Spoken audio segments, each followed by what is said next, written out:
Welcome to Spotlight. I'm Rian Keating.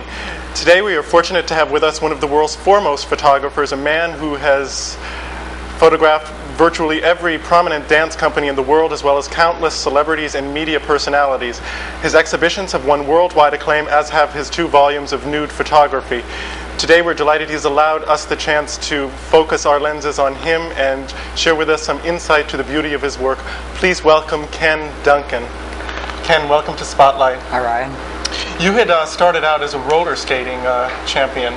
Yes, I always wanted to roller skate when I was growing up. I mean, I always wanted to dance when I was growing up, and a roller skating rink opened across the street from where I was living, and at the time, boys didn't really study dancing, so the next thing I thought would be to roller skate. And I met a girl, partnered, became a team, and I won the New Jersey roller skating championships in freestyle, men's freestyle, fours and pairs and dance. And that's how I got into show business, I think. Did you spend a lot of your time roller skating? I did, and then I decided my teacher thought it would be better if I studied dancing also to help my form and figure for skating and to show a better line, so I did that. And how did your peers react to your roller skating as opposed to your dancing? Dancing was too new in the beginning, so no one really seemed to know that I was dancing or studying dancing. I see. You've said that you were very popular in high school due to your height.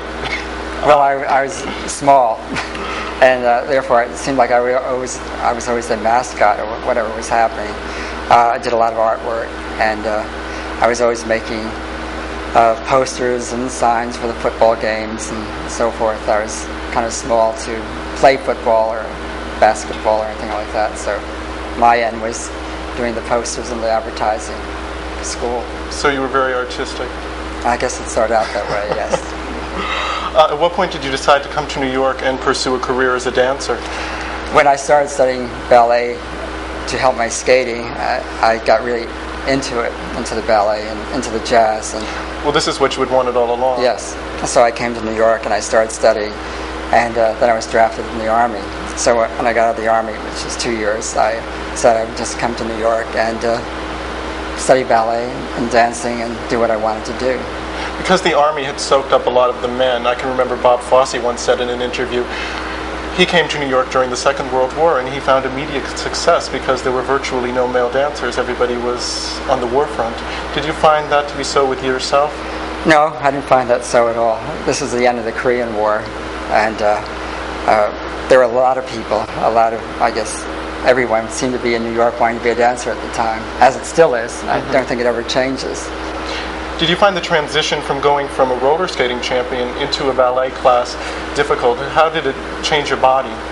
Well, when you're skating, you develop different muscles, particularly in your legs, because when you're skating, you have to always bend your legs, or plie, as in dancing terms, and therefore you develop your muscles differently. So when you're dancing and you're pointing your leg to be straight, you have these big muscles on your knees that come from skating, not from dancing. So the teachers were always saying straighten your legs.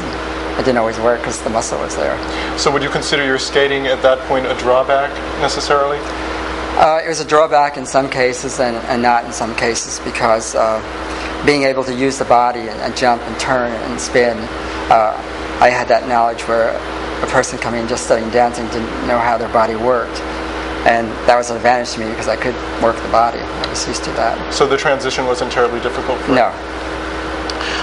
When did your interest in dance supersede your interest in skating? I think when I got out of the Army, I really put my whole effort into becoming a dancer. I met a girl and we teamed up as a team and worked together 2.5 years.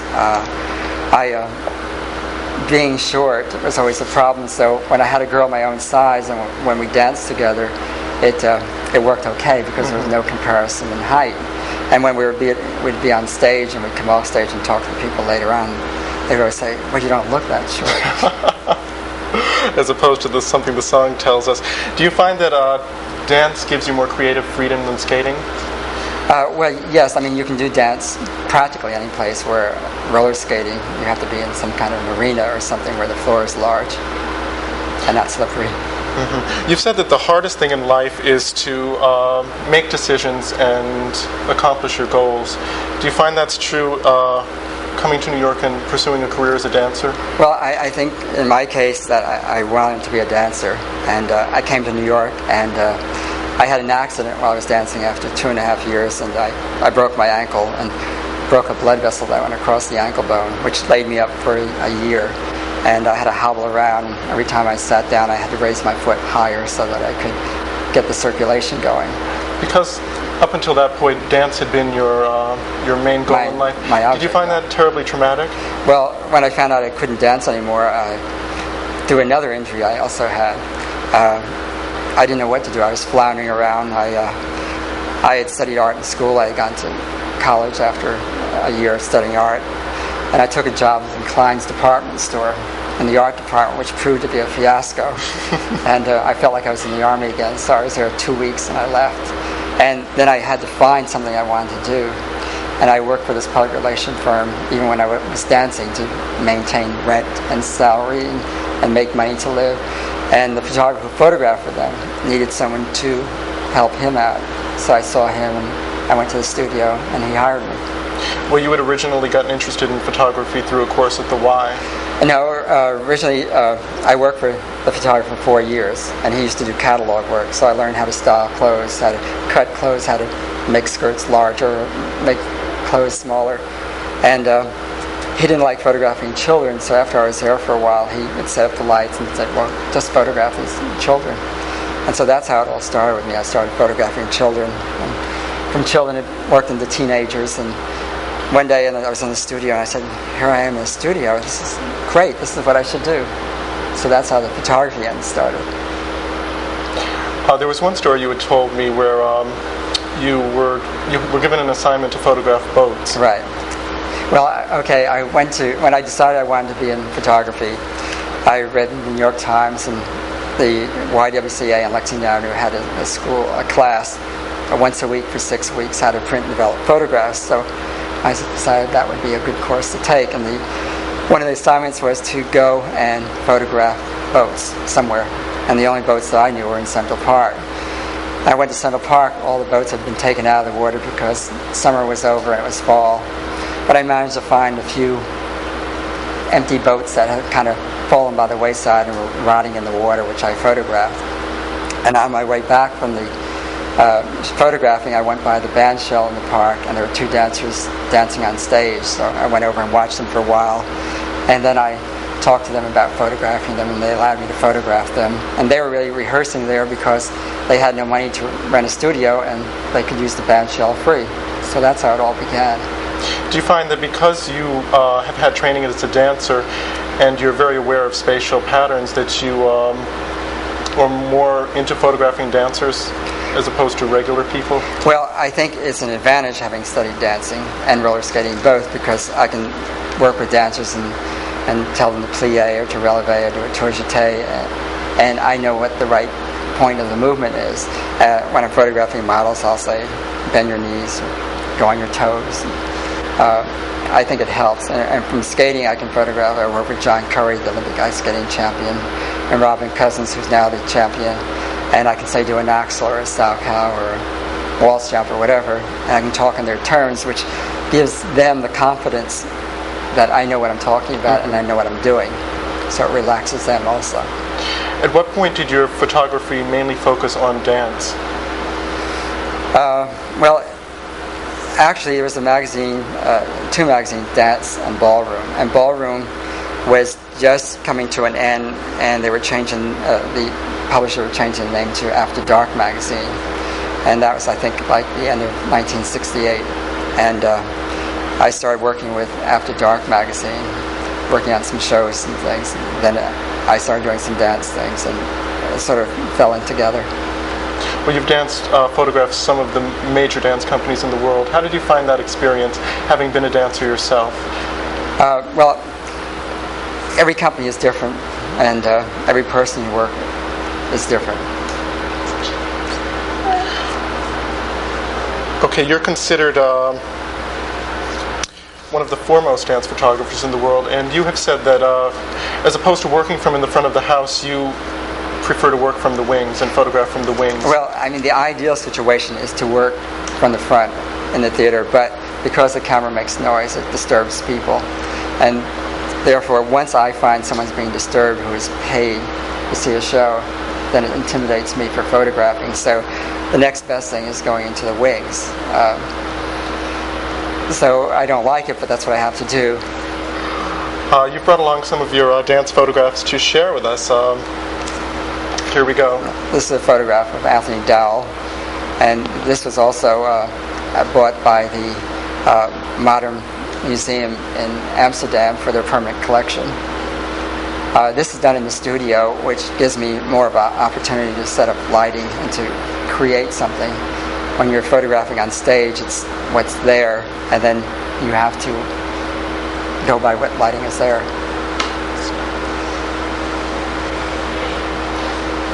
And here we have? Who's coming up? Suzanne Farrell from New York City Ballet. She was great to work with. She's considered to be a very tall dancer. Yeah, she's tall and slim and lithe and just a magnificent dancer. And then I'd say we have... This is Peter Martins? That's Peter Martins. Peter Martins with the New York City Ballet also.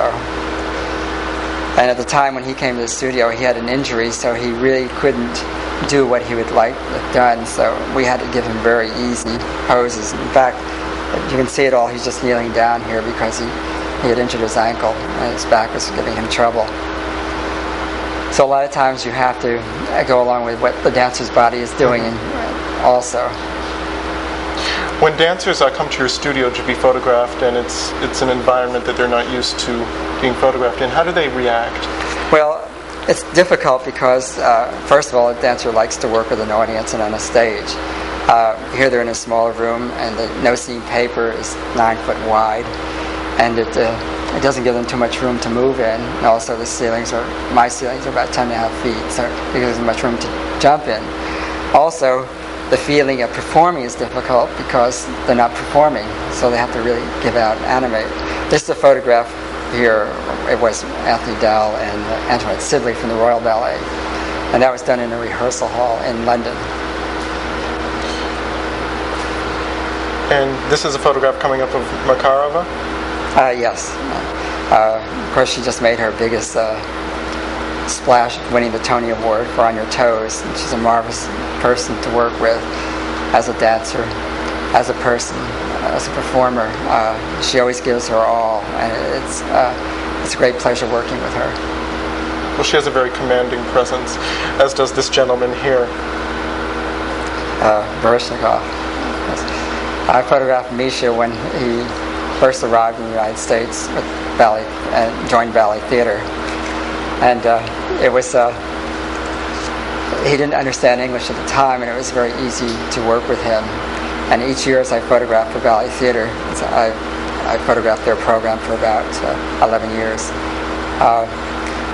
He became more Americanized and not wanting to move as much in photographs, and at the end, he didn't even want to put costumes on. Do you find dancers to be more temperamental than non-dancers? No, I don't find that. The situation and what their bodies are doing at the time, if they're in pain or whatever it is from accidents, that makes it difficult. Makes them difficult to move. But getting back to the studio photographing, is that I always try to have music on, no matter what I'm photographing, because it relaxes the person. And if they want something special, I try to have that for them while I'm photographing them. With the production of Hair, you got into nude photography. Right. When Hair first began, they had the nudity on stage, which... Well, this was the first time anybody had actually bared Yes. all on the stage. Yeah. Because we had Kay Cole on the show a couple of weeks ago, and she was talking about it, and one thing I'm interested in is the audience reaction at that time, as opposed to now it seems sort of passé. Well, I don't know about the audience reaction. Mine was quite surprising. I didn't believe it would happen. But suddenly here I am photographing this and trying to create something that's printable in the newspapers and still be nude. And with my first session, it was very difficult. I had 3 people. And I think it was Paul Jabara and Hiram Keller, and a girl named Nancy. I don't remember her last name. And I was so nervous about doing it. I didn't want them to take off their clothes because I didn't know what I'd do. How did you overcome that uptightness? Suddenly I just said, take off your clothes. and they did. And I started putting the bodies together. And I had to do it so we could conceal the genitals so that it would be printable. And by putting these arms around the girls and starting moving legs and bodies together, it became very interesting. Did you find that very challenging? I got into it right away. Yeah, the girl was so porcelain-like, and the man was so rugged, with the hairy arms and things, and the combination of bodies together started to really move me, like seeing statues come to life. Here's a photograph we have here. Oh, this is one of the photographs. And, as you can see, it's a nude, but it's really not a nude. You don't see anything, really. Do you prefer to photograph nudes in color or in black and white? Well, I like doing it in black and white because I think you see the line and the form of the movement better. When you photograph color, it gives you a different aspect of looking at it, and then color is taking over some of the photograph, where, as in black and white, you see the lights and shadows better, I think. When your subjects came in to be photographed nude, were they uptight as opposed to your... I never quite knew how to handle it because after Hair, so many shows opened off Broadway, and I kept getting called to photograph them. I never knew how to quite handle it. I would be timid at times and have them take off parts of clothing until they were nude, and that seemed to be very painful. So I found the best way is to say, everyone take off your clothes and start directing immediately. Now the hardest thing is when you're photographing a show, the people you're photographing haven't even started rehearsal yet. I don't know what the show's about, and you've got to create something that's visibly attractive. You've published 2 volumes of nude photography. How were they received? They received very well. They're published by Danette Publications, which publishes Dance Magazine and After Dark. And I think they went into 3 or 4 printings of the books.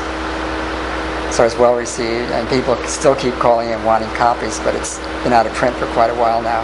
Do you have any plans for publishing further? Yes, I'm working on a new one now of just dancers, male and female, and groups together, showing how the body works and how the muscles work, what the muscle tone is like, the difference between male and female, and when they're in lists and so forth.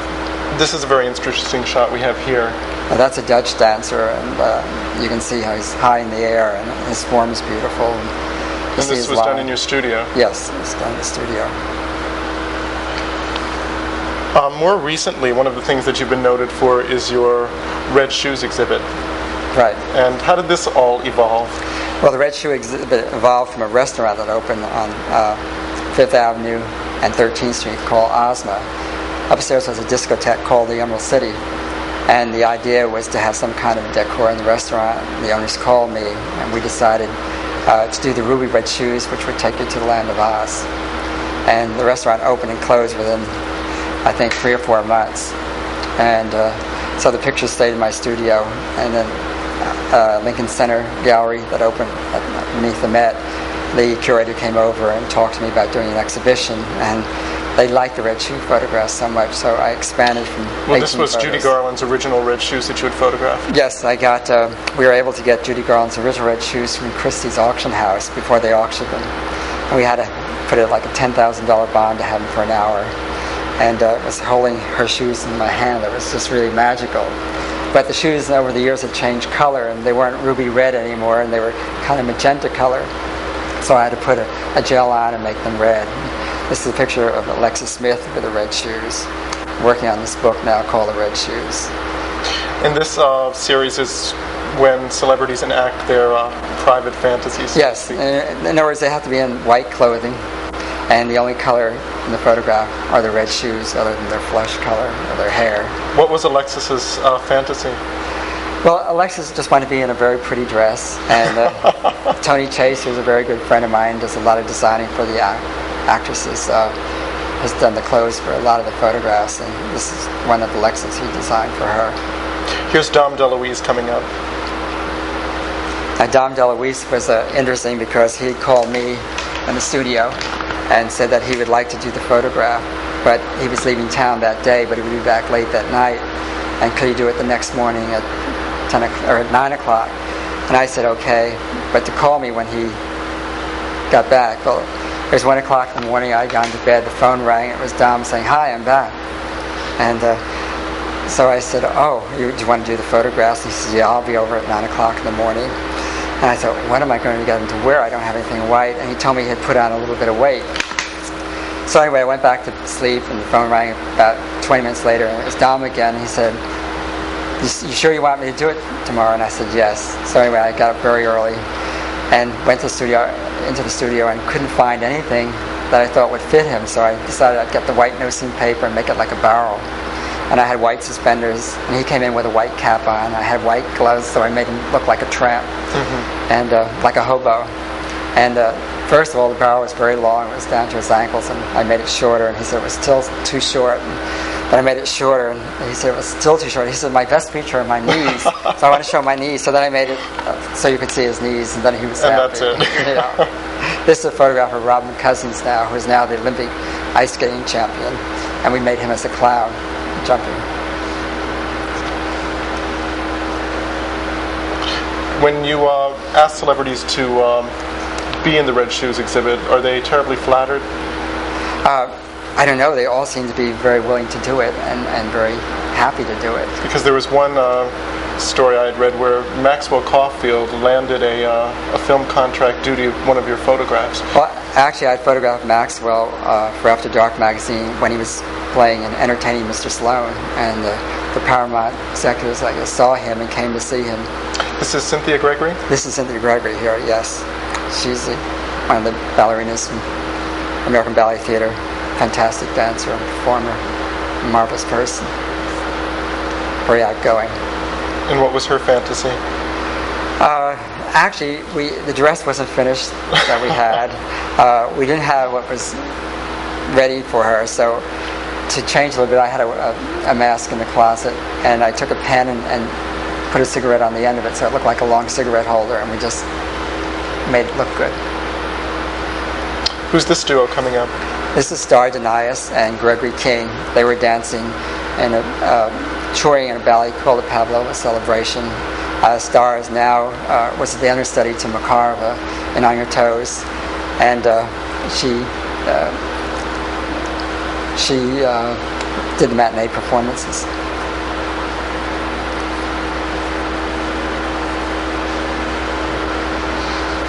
And next we have coming up Marcel Marceau.